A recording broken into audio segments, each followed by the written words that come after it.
Video sopir batik Solo Trans, BST, secara spontan membantu menurunkan penumpang tunanetra viral di media sosial.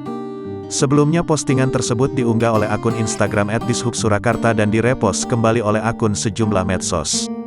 Aksi sopir yang ramah itu pun lantas membuat banjir ucapan dari netizen. Banyak di antaranya mengapresiasi hingga terenyuh karena aksi positifnya.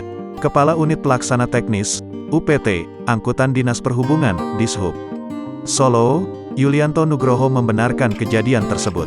Benar, kejadian pukul 14.14 waktu Indonesia Barat hari ini, penumpang koridor 3 rute Terminal Kartosuro, Palur, naik dari halte Kongke turun di halte Sabar Motor, ungkapnya kepada tribunsolo.com, Sabtu, tanggal 30 Oktober tahun 2021.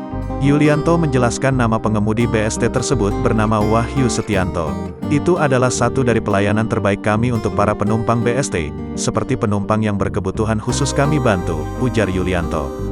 Selain itu, Yulianto menyebutkan tidak ada perbedaan perilaku terhadap para penumpang.